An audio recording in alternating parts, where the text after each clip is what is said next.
오늘 누가복음 6장 38절 말씀을 가지고 왜 주라 하십니까? 라는 제목으로 말씀을 전합니다. 우리 다 같이 한번 인사합니다. 옆 사람과 앞뒤 사람과 그리고 사랑하는 가족들과 함께 인사하실 때 지난 한 주간 동안 평안하십니까? 인사합니다. 지난 한 주간 동안 평안하십니까? 평안하십니까? 평안하십니까? 평안하십니까? 일본의 겨울 날씨는 참 좋습니다. 청명한 날이 계속되어지죠. 물론 이 관동 지방을 중심으로 말씀을 드리는 겁니다. 저기 관서 저쪽 우리나라에서 보면 그 동해 쪽에 있는 그쪽에는 뭐 겨울이면 날마다 눈이죠. 그런데 우리가 거주하고 있는 이 관동 이 지방에는 겨울의 날씨가 아마도 최고이지 않나 싶어요. 왜냐하면 기온도 그렇게 낮지 않고 영하로 안 떨어지죠. 그리고 청명한 날씨가 계속 되어져요. 단 이제 단점이 있다면 집 안에 있을 땐 너무나 춥다는 거예요. 밖에서 나가서 활동할 때는 그렇게 춥지 않고 아주 상쾌함을 느낄 정도입니다. 이 겨울이 이제 끝나가면서 봄이 오는 사인이 하나 있는데 그것은 비가 잦아진다는 거예요. 비가 점점 오기 시작하면 이제 겨울이 끝나가는구나 라고 인식하시면 됩니다. 근데 이 겨울이 끝나가면서 내리는 비를 일본말로 메그미노 아메라 그래요. 그렇죠? 은혜의 비라고 얘기합니다. 은혜의 비. 이건 매스컴에서 공식적으로 사용하는 말이니까 지난 수요일 날 이 은혜의 비가 너무나 많이 잘 내렸어요. 마치 장마철 홍수와도 같이 엄청난 비가 내렸습니다.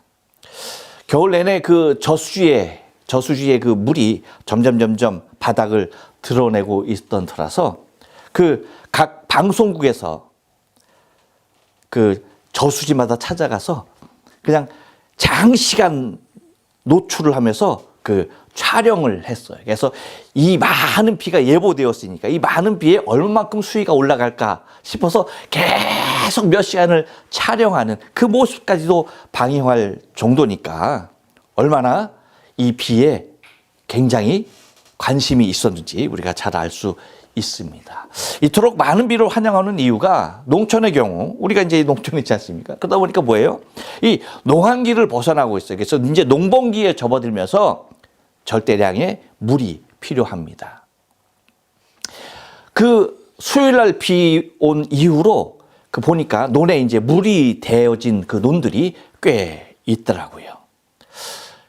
농촌뿐만 아니죠. 도심도 마찬가지입니다. 농업용수는 사용하지 않지만 오히려 도심에서는 더 많은 양의 물을 소비하고 있습니다.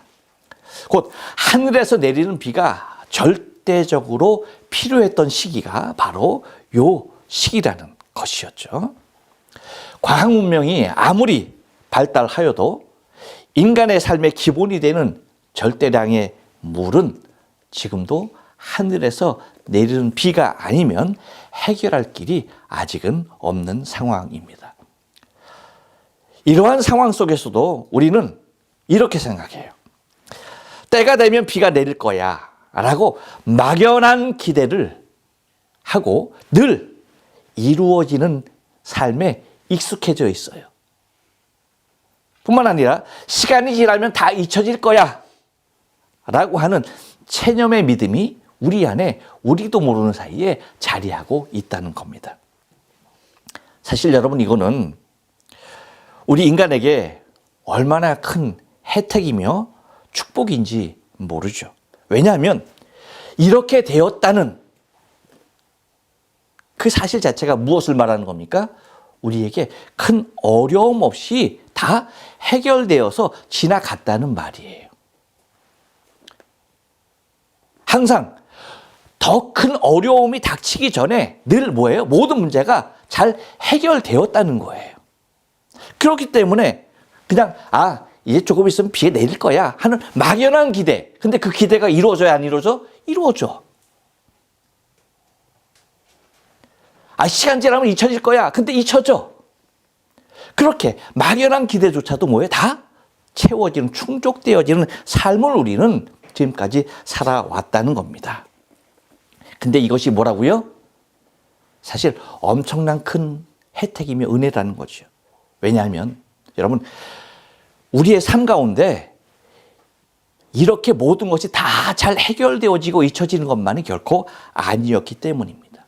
세상적인 개념으로 봐서는 안 되고요. 우리는 이러한 것을 아주 중요한 의미를 부여해야 한다는 거예요. 그건 뭡니까? 그것은 은혜라는 것입니다. 하나님의 은혜, 아버지의 사랑, 주님의 절대적인 보호와 인도가 늘 있었다는 것을 말해주고 있는 것입니다. 세상 사람들은 그냥 운이 좋았다라고 말할 수 있어요. 그렇죠? 그렇게 말할 수 있습니다. 하지만 우리 믿음의 사람들은 그렇게 표현해서는 안 되는 겁니다. 운이 좋은 것이 아니라 하나님의 크신 은혜였던 것입니다. 정말 감사하고 고마운 일이 아닐 수가 없는 것입니다. 왜냐하면 여러분, 성경뿐 아니라 우리의 인류의 역사적으로 볼 때도 3년 반 이상 비 한 방울 내리지 않는 때가 있었습니까? 없었습니까? 있었어요. 마실 물조차 없었고 농사할 수도 없었어요. 그런 때가 있었습니다. 근데 여러분, 정말 감사하고 고마운 일이 아닐 수가 없죠. 그렇죠? 근데 그것뿐만 아닙니다.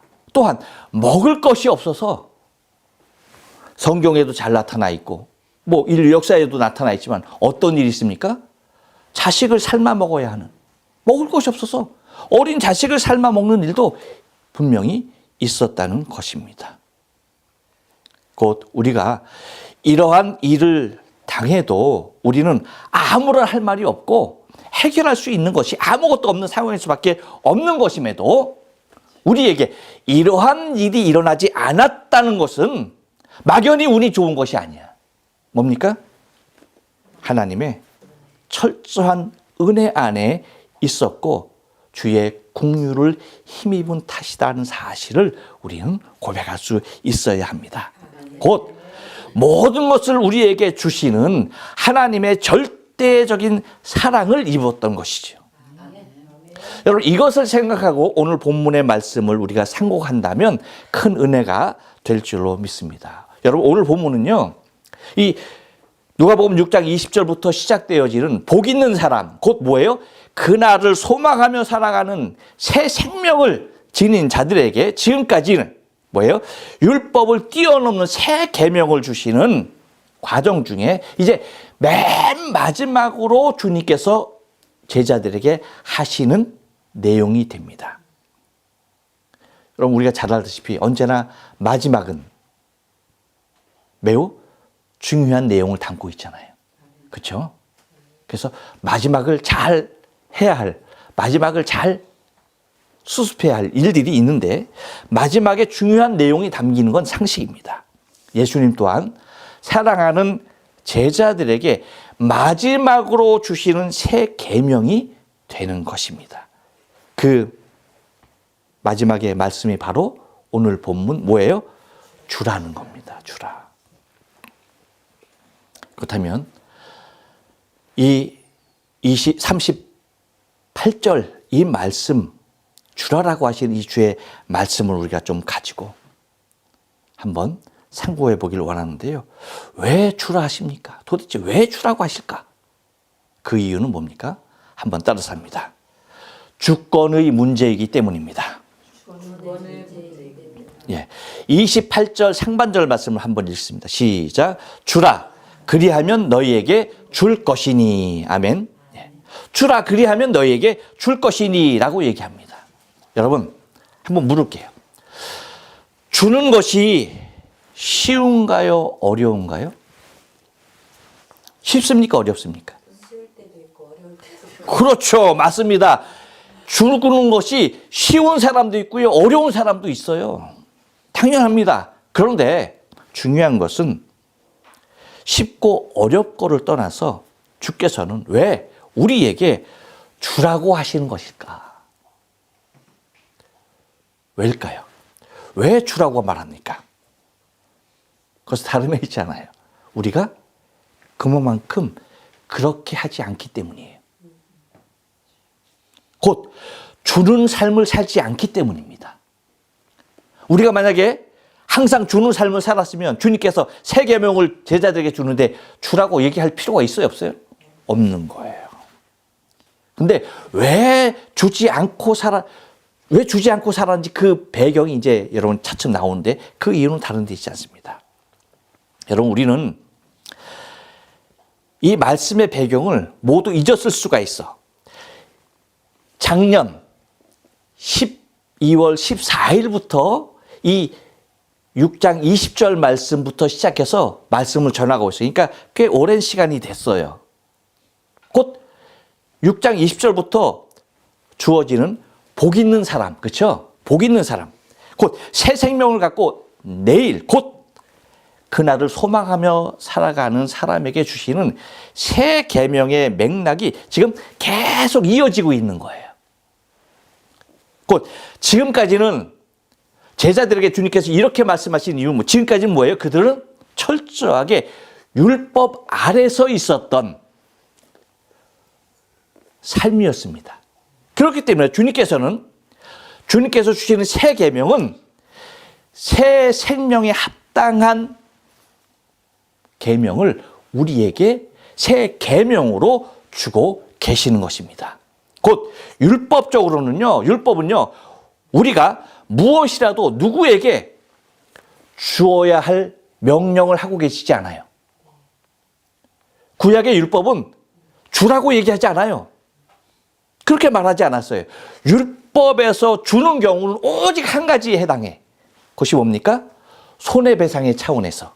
내가 누군가의 손해를 입혔어. 그러면 그것을 배상해야 돼. 그때 뭐예요? 반드시 주어야 하는 거예요. 그러니까 손해배상 차원이 아니면 줄 일이 있어, 없어? 없는 거야, 없는 거야. 곧 그러한 모습이었기 때문에 주님께서 이유를 불문하고 주라는 명령을 율법이 아닌 새 계명으로 우리에게 주고 계시는 겁니다. 그렇다면 여러분, 왜 주라고 말씀하실까? 단순히 그냥 없는 사람 구제하는 차원? 그걸까요? 물론 거기에도 중요한 거기에도 의미가 있습니다. 하지만 주된 의미는 뭐냐면 다른 데 있잖아요. 주권이기 때문에 주권의 문제야. 단순히 여러분 오늘 말씀 잘 봐요. 단순히 그냥 주라라고만 얘기하지 않아요. 주라. 그 다음에 뭐라고 말해요? 그리하면이라고. 그리하면 뭐라고 말합니까? 너희에게 줄 것이니 라고 말씀하고 계세요. 주라에서 끝나지 않았어. 그리하면 너희에게 줄 것이니 라고 말씀하십니다. 곧 최종적으로 우리에게 주시는 분이 누구인가를 밝히고 계시는 거예요. 다시 말씀드리면 나에게 있는 모든 주권이 어디에 있는지를 밝히고 계시는 것입니다. 곧 주권이 나에게 있는 것이 아니라는 것을 이 말씀을, 이 계명을 통하여 밝히고 계시는 것입니다. 근데 여러분, 구약에서는 하나님의 절대 주권을 다루고 있는 것이 무엇인지 아세요? 구약에서. 재판. 예. 구약에서는 하나님의 주권을 드러내는 것은 11조예요. 뭐예요? 다 하나님께로 왔죠. 그 증거로 뭐 하는 거예요? 10분의 1을 하나님께 드리는 거예요. 그것은 단순히 그냥 11조 복받아라 그 개념이 아니야. 11조를 하나님께 드린다는 것은 나에게 지금 소유하고 있는 이 모든 것이 어디에서 왔는지를 밝히려고 하는 거예요. 그래서 열의 하나를 내 것이다 라고 말씀하시면서 너에게 있는 그 모든 주권은 누구로부터 왔다? 나로부터 왔다. 하나님께로부터 왔다라고 하는 그 사실을 말씀하고 있는 겁니다. 그래서 11조를 통해서 모든 것이 하나님께 왔음을 고백하는 것입니다. 그래서 나의 주권이 하나님께 있다는 거예요. 그래서 여러분 요즘 이것을 단순한 율법으로 보기 때문에 어떤 일이 생기는 겁니까? 11조에 관해서 이런 말 있잖아요. 그것은 구약에 있는 율법이기 때문에 해도 돼. 어떤 사람은 아니야, 꼭 해야 돼. 그래서 이 11조가 해도 되고 안 해도 되는 것도 아주 논란의 대상이 요즘 되고 있어요. 여러분 느끼시죠? 어떤 사람은 안 해도 된다고 어떤 사람은 해도 된대. 왜 이런 현상이 생겨요? 다른 것 아닙니다. 한 가지. 단순한 계명으로 보기 때문에 그래요. 하지만 11조는 단순한 계명이 아닌 뭐예요? 하나님의 주권이 어디 있느냐에 관한 물음이 되는 것입니다. 그 물음에 대한 신앙의 고백이 11조가 되는 거예요. 그래서 여러분, 그러면서 하면 신약에서는 바로 이 하나님의 주권을 어디에서 주님께서 드러내고 계시냐면 어디입니까? 주라는 이 말씀으로 우리에게 명하고 계신 거예요. 여러분, 내 것이면 주기가 힘들어. 그래 안 그래요? 내 것이면 주기가 너무너무 힘들어. 근데 왜? 주권이 내게 있기 때문에. 여러분 봐요. 누군가에게 나에게 그 돈을 이 사람에게 전해주라고 그랬어. 그러면 여러분 내가 그걸 전해주기가 쉬워요, 어려워? 쉽지. 왜? 내 거야, 내 거 아니야? 내 거 아니야. 그러니까 전해주라니까 전해줘야 되는 거야. 근데 이것이 만약에 내 것인데 주라고 하면 어려워, 쉬워? 어렵지. 이게 어떻게 원 돈인데? 그렇게 되는 거야. 주권이 누구에게 있다? 네, 나에게 있게 되는 건다, 내가 이게. 하지만 여러분, 주님께서는 우리에게 바로 이 주라라는 명령을 통하여 내가 너희에게 주겠다라고 하는 말씀은요, 주권이 우리에게 있는 것이 아니라 살아계신 하나님에게 있음을 드러내고 있는 것입니다. 곧 우리의 모든 것은 하나님 아버지께로부터 왔다는 사실을 고백하는 행위가 되는 것입니다. 그래서 여러분, 이 패턴, 구약의 11조의 패턴과 신약의 이 주라라는 패턴을 가만히 살펴보세요. 똑같습니다.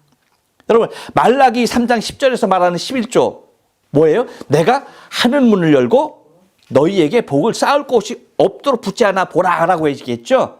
근데 주라라고 하는 오늘 본문 말씀 38절은 뭐예요? 곧 후히 되어 누르고 흔들어 넘치도록 하여 너희에게 안겨주리라. 같아요, 달라요? 같아요. 왜?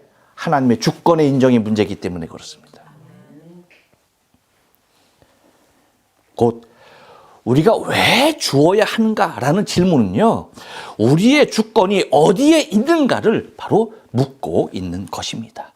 그렇기에 주라고 말씀하시는 것은 나의 모든 것의 주인이 내가 아니라 하나님임을 기억해야 한다는 것입니다. 그래서 주라는 고 명령하시는 것은 그리하면 너희에게 줄 것이니 라는 말씀으로 너의 것은 다 내가 충족시키겠다라고 하시는 말씀으로 너희의 것은 다 내게로 왔다라는 말씀입니다. 그렇기 때문에 곧 주라 그리하면 너에게 줄 것이라는 말씀은요, 모든 주권은 우리 주님께 있음을 말씀하고 계시는 것입니다. 또 하나, 여러분, 왜 주라고 하실까요? 왜 주라고 말합니까? 한 번 더 따랐습니다. 약속이 있기 때문입니다. 예, 28절 중반절 말씀을 다 같이 읽게. 시작. 곧 후히 되어 누르고 흔들어 넘치도록 하여 너희에게 안겨주리라. 아멘. 여러분, 약속의 의미는 어디에 있습니까? 약속의 의미는 어디에 있어요? 지키는 데 있는 거예요. 지키는 데. 약속해놓고 지키지 않으면 의미가 있어, 없어? 아무런 의미가 없어. 약속을 했으면 지키는 데 의미가 있는 거예요. 많은 사람들이 그 사람을 평가하는 기준을 약속에서 찾습니다. 약속을 얼마나 소중하게 생각하느냐에 따라서 그 사람의 신뢰의 기준이 되는 것입니다. 우리가 누구와의 그 약속을 하고 그 약속 장소에 나간다는 것은 내가 시간이 있기 때문에 나가는 것이 아니야. 뭡니까? 약속이기 때문에 가는 것입니다. 많은 사람이 이 약속을 지키지 못하는 이유는 약속을 자신의 기준으로 바라보기 때문입니다. 약속을 쉽게 파기하고 지키지 않는 대부분의 사람의 경우에 상대보다 나 자신을 우위에 있다라고 의식하는 잠재적인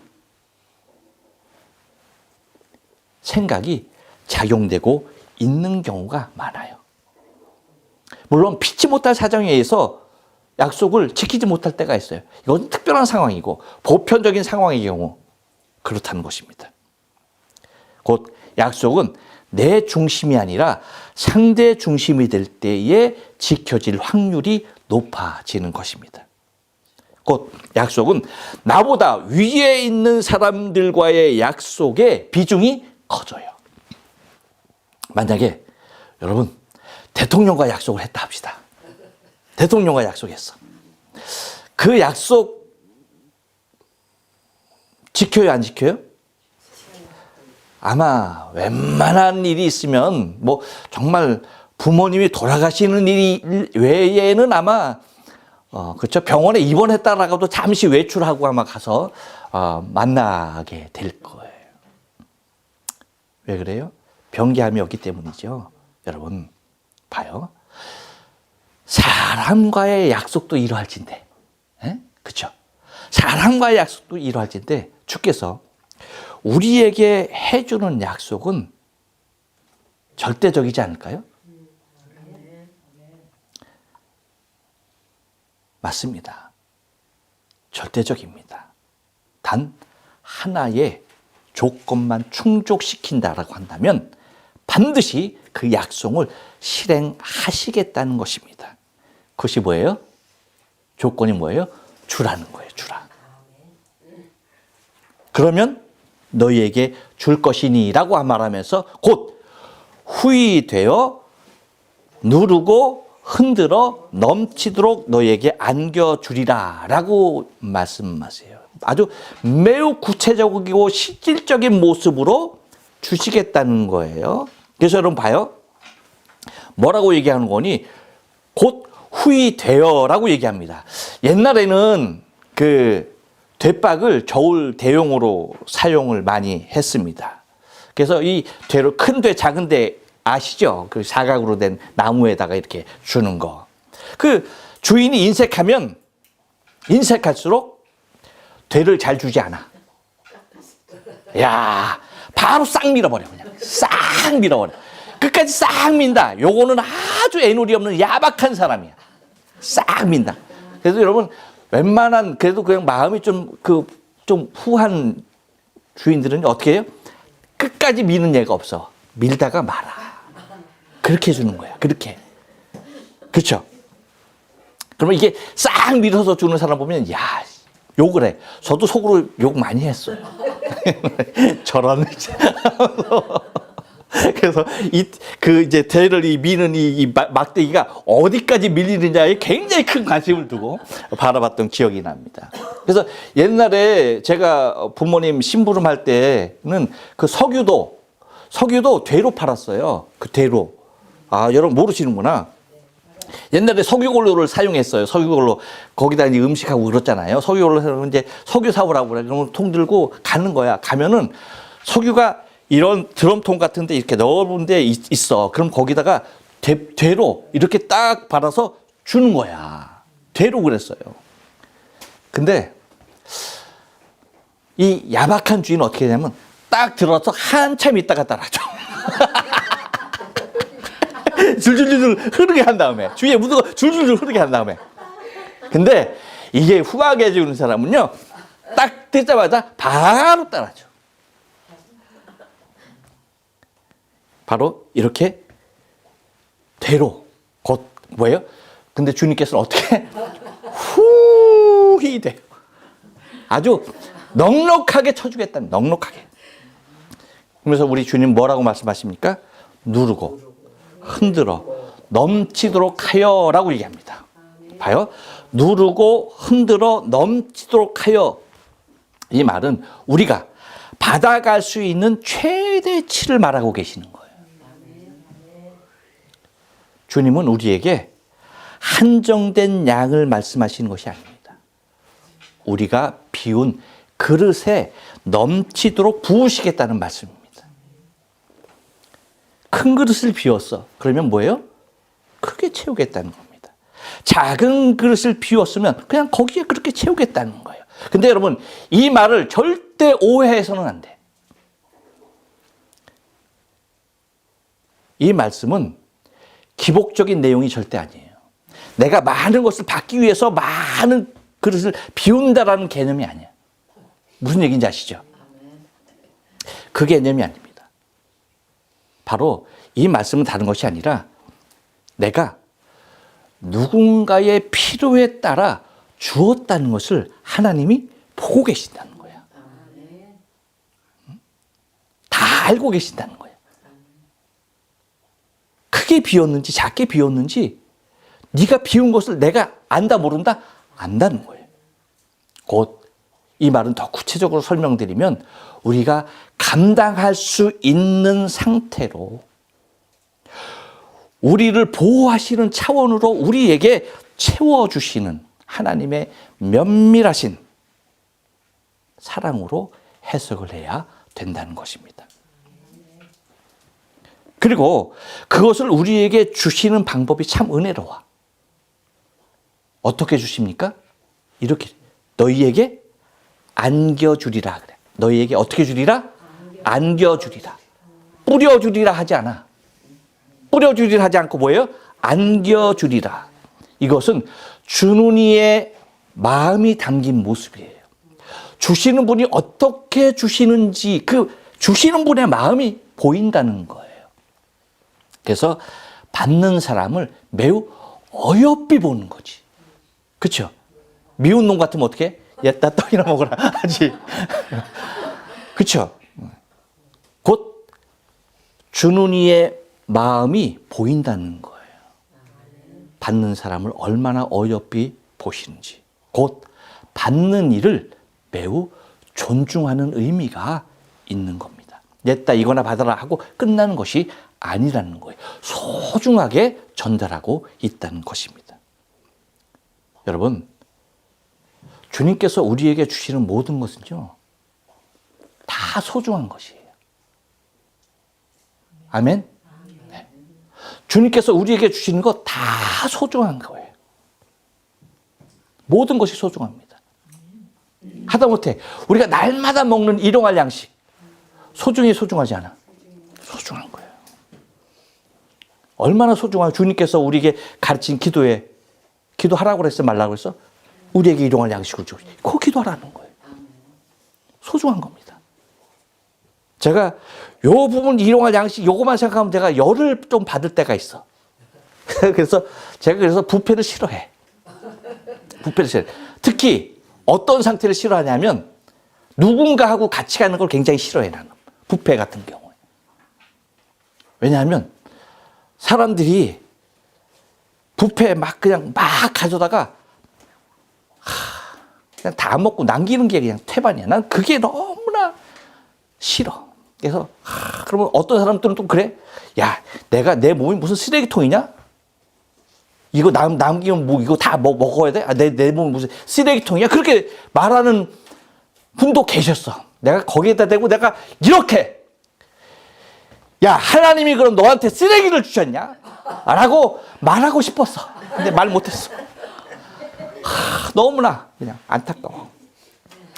여러분, 다른 일반 음식점 같은 경우에는 음식이 나오는 거니까 자기네 양에 비해서 많을 수도 있잖아. 그러니까 남길 수도 있어요. 하지만 뷔페는 달라. 왜? 자기가 갖다 먹는 거니까. 자기가 갖다 먹는 거니까 어떻게 먹어야 돼? 그렇지. 자기가 먹을 수 있는 걸 갖고 와야지. 그냥 이렇게 싸다가 남기는 게 너무나. 이게 주되는 의미가 아니라, 그러니까 하나님께서 주신 것 다 뭐예요? 소중한 것이다라는 사실을 우리가 기억해야 한다는 것입니다. 또 하나, 여러분, 왜 주라고 말씀하십니까? 왜 주라고 하실까요? 한 번 더 따라서 합니다. 심은 대로 거두기 때문입니다. 28절 하반절 말씀 다 같이 읽을게요. 시작. 너희가 헤아리는 그 헤아림으로 너희도 헤아림을 도로 받을 것이니라. 아멘. 여러분, 사람에게는 요행 심리가 있어요. 그래서 각종 복권이 성행하고 많아지는 이유가 여기에 있습니다. 사람들이 그 요행 심리를 아주 교묘하게 부추겨서 사행성을 이용하는 겁니다. 여러분, 노름에 빠지는 사람들 다 이 범주에 있습니다. 어떤 거예요? 작은 것으로 어떻게? 큰 것을 기대하는 거예요.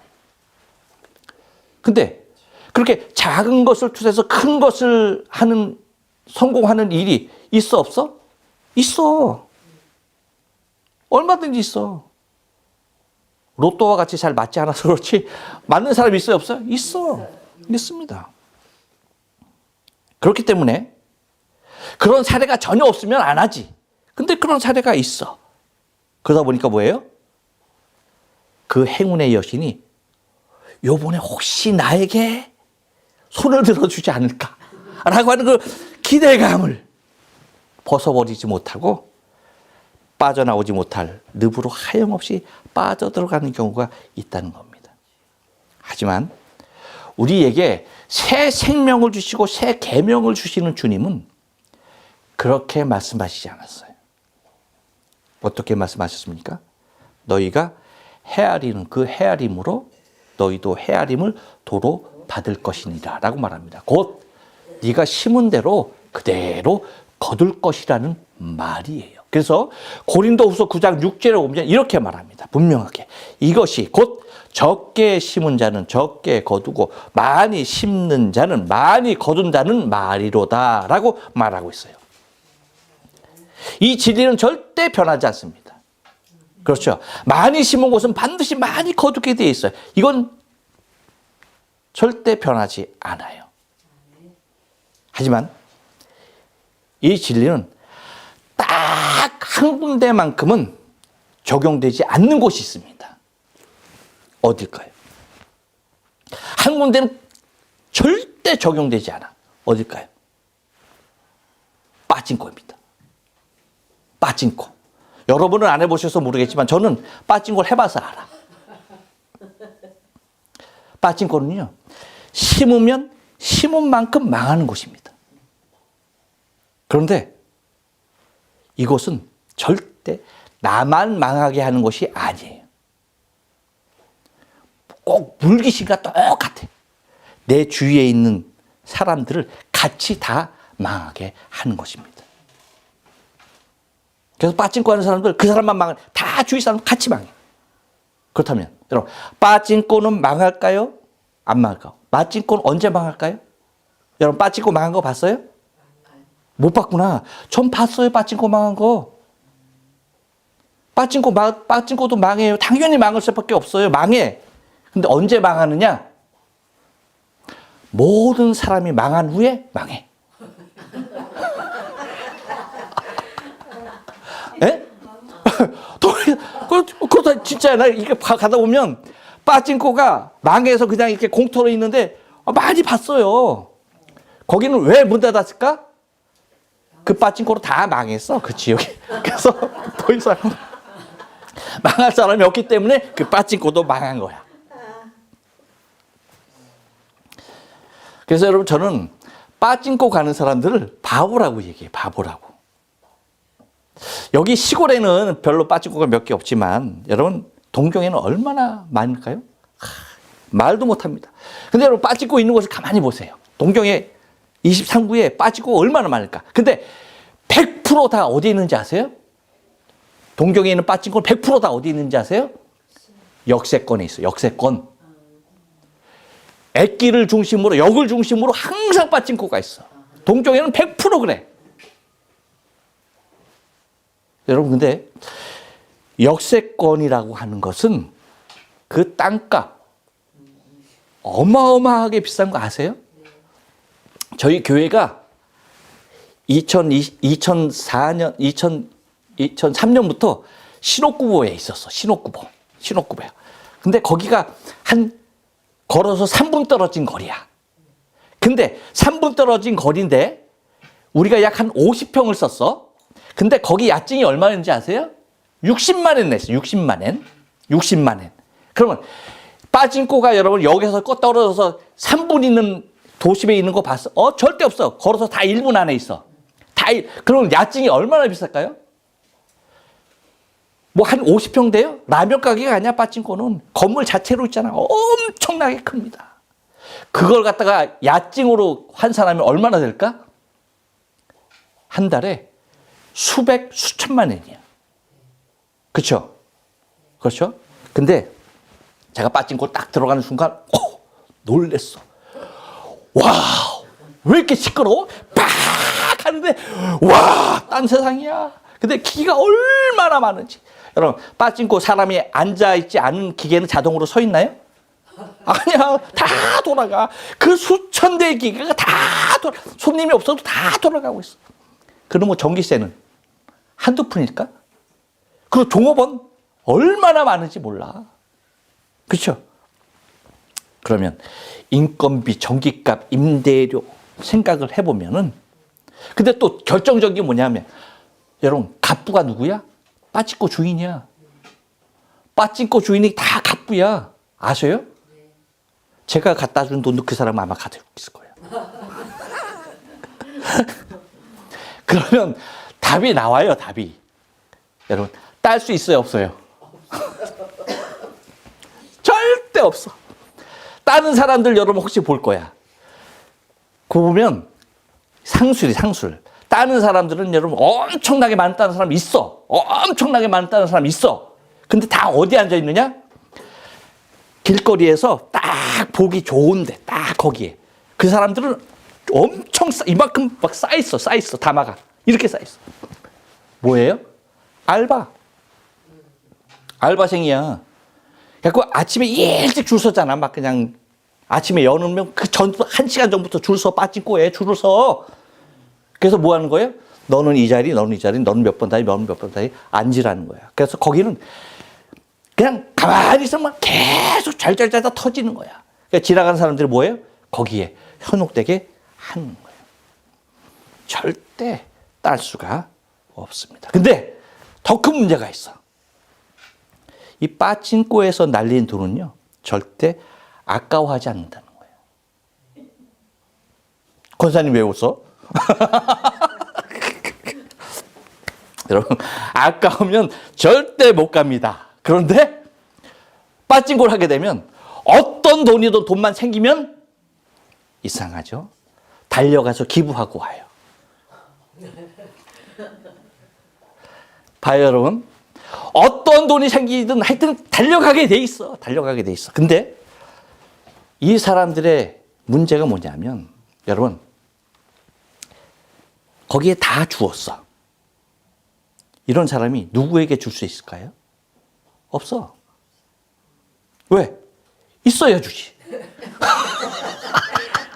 있어야 주지. 없는데 뭘 줘?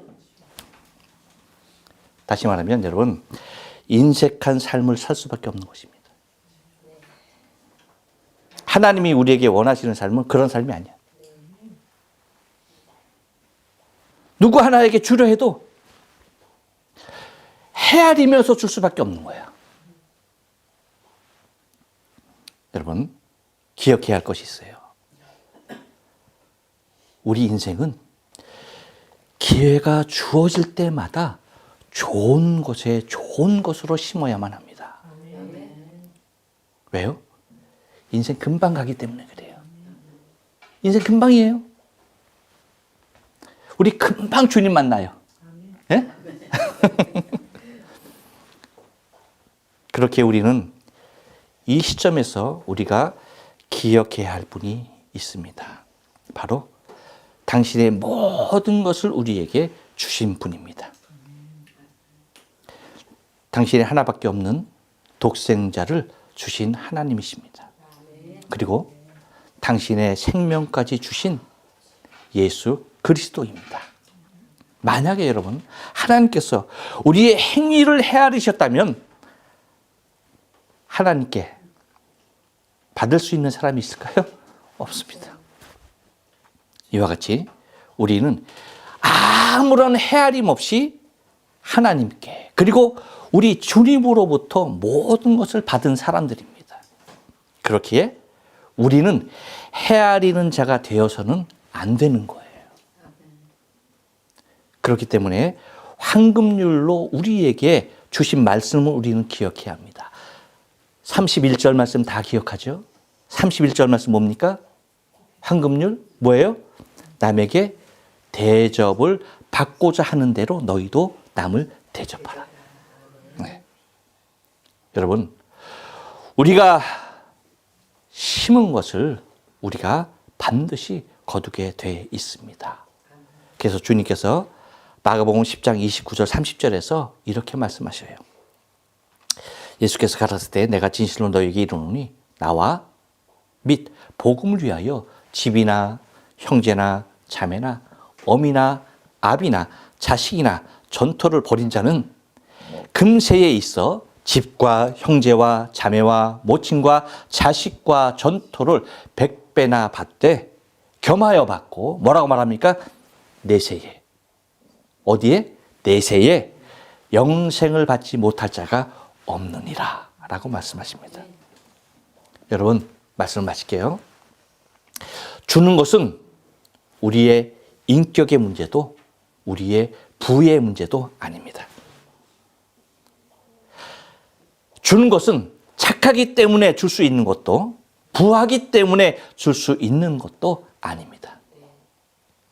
우리가 주는 것은 곧 나의 주권이 하나님께 있다는 주권의 문제이며 우리가 주는 것은 후이되어 누르고 흔들어 넘치도록 하여 너에게 안겨주리라고 하시는 주님의 약속을 믿기 때문이며 우리가 주는 것은 내가 심은 대로 거두기 때문입니다.